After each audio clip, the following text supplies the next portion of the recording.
Welcome to Spotlight. I'm Liz Wade.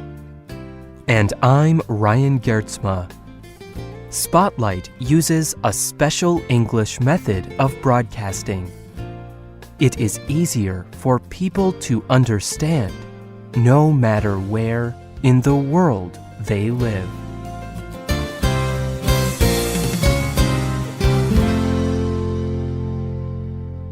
This is a tantrum. The screaming, the crying, the shouting. Sometimes there is kicking or hitting. What does the child want? She will not tell you. What will make her quiet? What will make her stop screaming? Should you give her a toy to play with? Should you remove her from the situation? Should you punish her? These are questions many parents struggle with. But even if you do not have children, you may have seen or dealt with a tantrum. You may have seen a child in a tantrum on the bus or in the market. How can parents manage tantrums?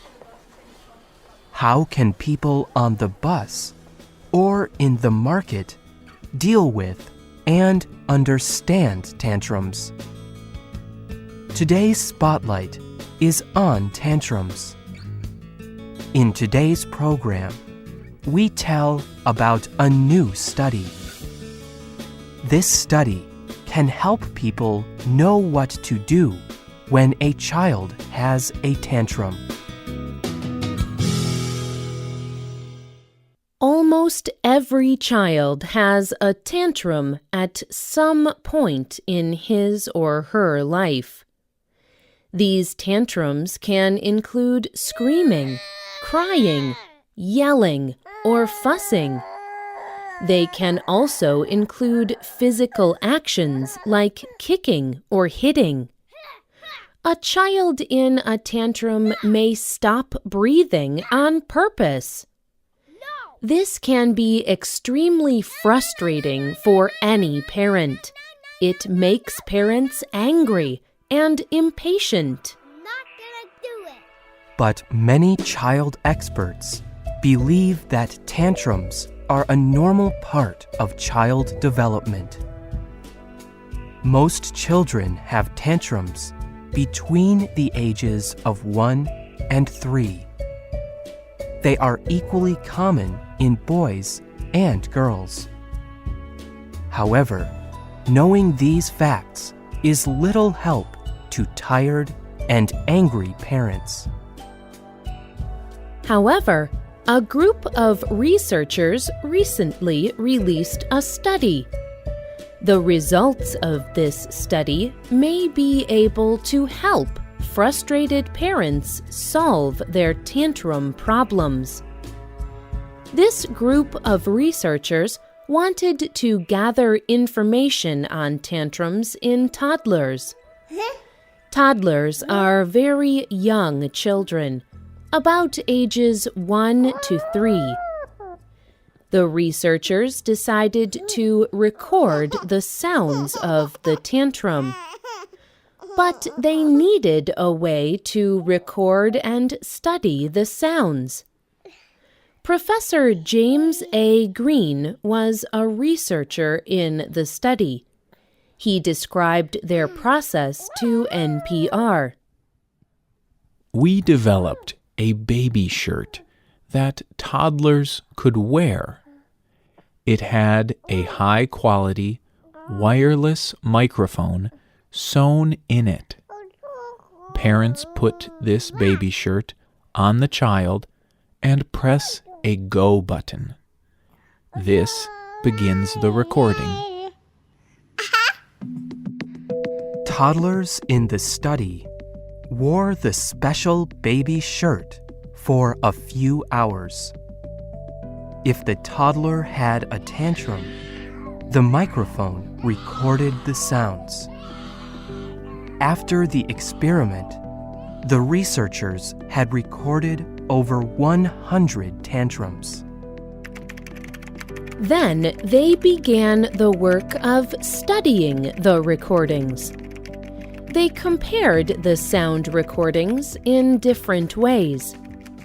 They put the information from the recordings into a graph. The graph could show the researchers clearly when the sounds changed. They noticed that each kind of sound looked different on the graph. But they also noticed that all of the tantrums followed a similar pattern.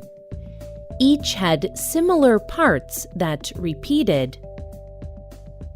The recordings showed that anger and sadness happened at the same time in the tantrum. And some sounds and physical actions usually went together. Professor Michael Potegal was another researcher involved in this project. He explained to NPR. Screaming and yelling and kicking often go together. Throwing things and pulling and pushing things often go together. Combinations of crying, whining, falling to the floor, and seeking comfort. These things also go together. All this information was interesting, but could it be useful? The researchers believe that knowing this information will probably not stop a child from having a tantrum. But it can help parents and other adults manage the tantrums. It can help a parent know when to interfere with the toddler's tantrum. And it can also help the parent feel a sense of control in a frustrating situation. The researchers did have some advice for parents. Many parents may try to manage the tantrum by asking their child questions. What do you want? Why are you doing that? But the study found that asking questions was not a way to stop the tantrum. In fact, in some cases, it made the tantrum worse. Professor Green explains.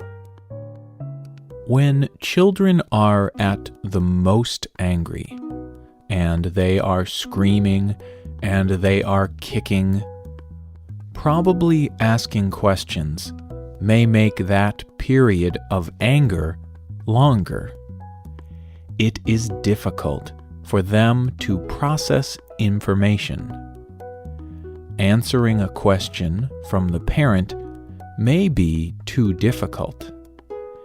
It is just adding more information into their brain than they can really understand. Some child experts do suggest some talking during a tantrum. Many child experts believe tantrums often happen because toddlers cannot express themselves. A toddler is still forming her communication skills. So these experts suggest that adults give toddlers the words to help the toddlers express themselves. These words help to calmly correct the child, or to explain what is happening to the child. Dr. Sears is a respected child expert in the United States. He suggests that an adult explain the situation. For example, The child may want to play with a dangerous object, like a knife. The adult can calmly tell the child why this is not permitted. The adult could say, I am sorry.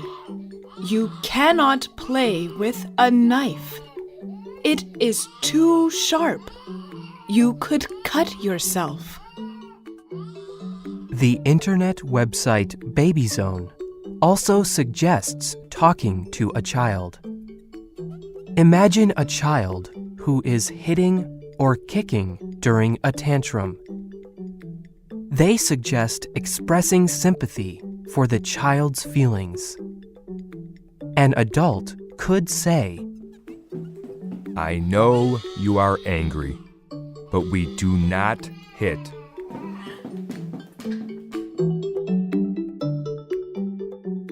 This is one way for adults to deal with tantrums. But the study found that the best way to end a tantrum was to help the child to finish feeling anger. Researchers say that after the child was past the feelings of anger, he was left with the feeling of sadness.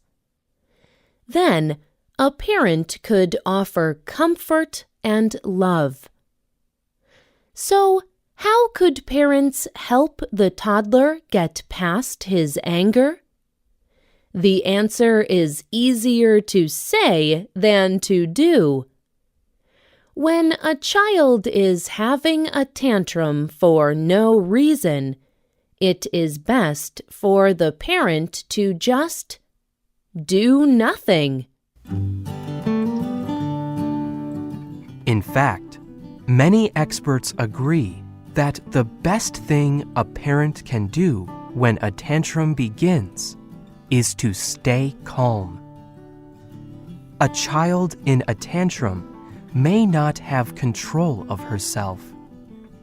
The website kidshealth.org suggests that adults in these situations try to have enough self-control for themselves and their toddler.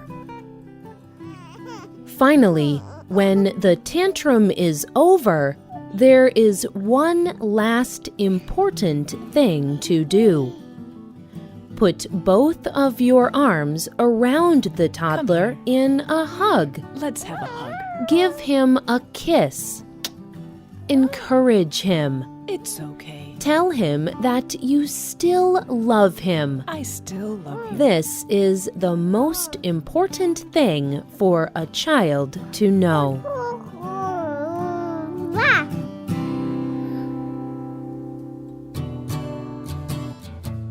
The writer and producer of this program was Liz Wade.